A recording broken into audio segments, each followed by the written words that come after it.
Kata Nabi SAW, "Idza amilat ummati 15 khaslah." Kalau umatku sudah melakukan 15 perkara, halla bihimul bala, pasti nanti akan merata bala atau cobaan dan bencana pada mereka. Qila ya Rasulullah, wa ma hunna? Para sahabat mengatakan, ya utusan Allah, apa 15 perkara itu? Kata Nabi SAW, idza kanal magnama dula. Kasus pertama itu adalah kalau pendapatan negara sudah disalahgunakan.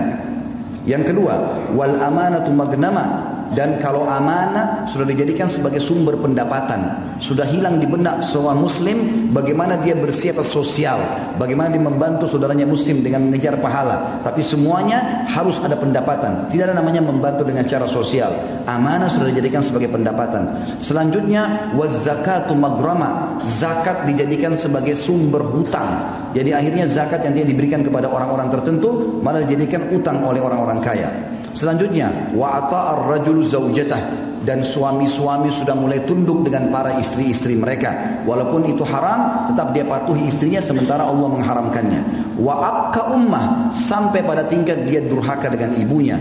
Wa barra sadiqahu, dan juga pada saat itu terjadilah orang-orang sangat setia dengan teman-temannya atau sahabatnya.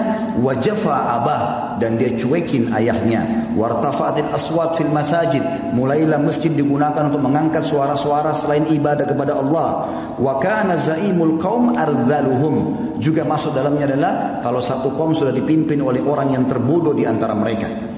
Wa akramur rajuli makhafata syarrah, dan muncullah orang-orang yang dihormati justru karena ketakutan saja, bukan karena kualitasnya. Jadi secara kualitas sudah hilang. Ini hanya karena ketakutan masyarakat, maka terjadilah kepatuhan. Wa syuribatil khamr, dan diminumlah khamr. Wa lubisatil harir, digunakanlah sutra-sutra. Wa tukhidatil qiyan, dan para penyanyi menjadi idola dan rujukan. Wa la'ana akhir hadil umma awwalaha, lalu umat ini yang di akhir zaman sibuk melaknat dan menyala-nyalakan umat-umat yang pertama, maksudnya para sahabat Nabi.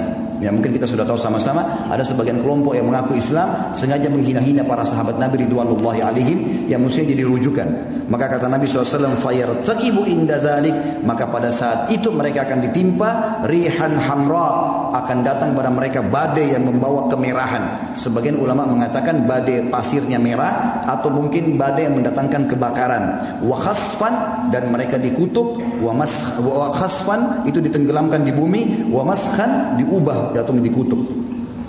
Saudaraku seiman, Allah Subhanahu wa taala mendatangkan peringatan termasuk guntur, petir, apa saja ya yang sering mungkin kita lihat fenomena alam yang manusia tidak bisa melarangnya atau menjangkaunya, gitu kan. Itu semua sebagai peringatan. Ini ayat Al-Quran. Saya dari tadi sebutkan qala Allah, qala Rasul. Allah beriman, Rasulullah bersabda. Perhatikan, ini kekal ditilawahkan hari kiamat. Bisa buka surah Isra, surah nomor 17 ayat 59. Allah mengatakan, a'udzubillahi minasyaitonir rajim. Wa ma nursil bil ayati illa takhwifa. Kami tidak pernah datangkan tanda-tanda dari kami kecuali untuk menakut-nakuti supaya mereka takut.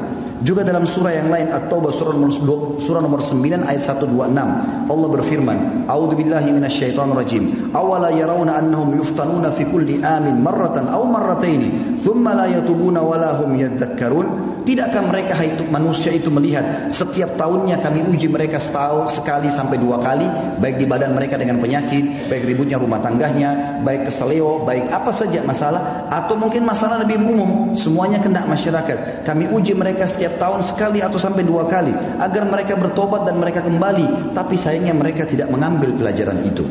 Juga dalam surah Al-An'am surah nomor 6 ayat 43 Allah berfirman, a'udzubillahi minasyaitonir rajim. Falaula idja'ahum ba'suna tadarra'u walakin qasat qulubuhum wa zayyana lahumus syaitanu ma kanu ya'malun. Andai saja pada saat datang peringatan-peringatan dari kami lalu mereka tunduk dan mereka kembali ke jalan kami, itu akan menyelamatkan mereka. Tetapi sayangnya kata Allah, hati mereka keras dan syaitan menghiasi amal-amal mereka terhadap apa yang mereka lakukan itu.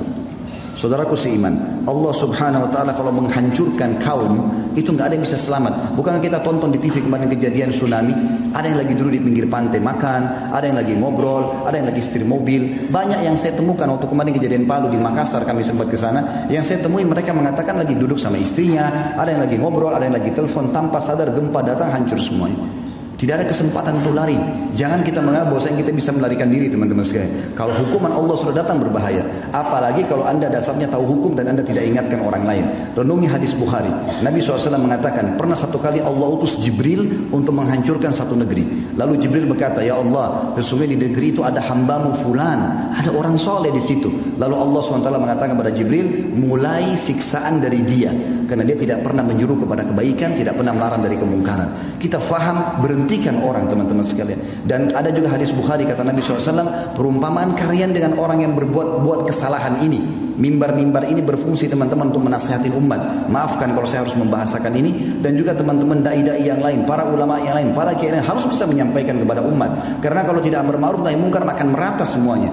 Kata Nabi SAW, perumpamaan kalian dengan orang-orang yang berbuat munkar seperti orang yang di atas satu bahtera. Kalian ada di atas, mereka ada di bawah. Setiap kali mereka mau ambil air, mereka harus naik ke atas. Kalau di kantor, di instansi, di sebuah rumah, di komplek perumahan, di sebuah negara, ada orang-orang yang taat kepada Allah, selalu ingatkan, ini gak boleh loh, haram, ini harus dikerjakan loh. Maka ini mengganggu orang-orang yang berbuat kemaksiatan. Perumpamannya, orang soleh ada di atas kapal, orang yang fasik ada di bawah. Mereka setiap mau ambil air, mau aktivitas, mereka harus naik ke atas. Maka mereka ambil inisiatif. Mereka bilang, daripada setiap kali kita mau ambil air naik ke atas, lewatin orang-orang soleh itu, kita jebolin aja kapal dari bawah, buat lubang, maka akan masuk air. Kata Nabi SAW, kalau kalian biarkan mereka menjebol itu, maka kalian akan tenggelam semuanya. Teman-teman, kalau azabnya Allah datang, semuanya kena. Maka jangan tunggu itu terjadi, saudaraku seiman.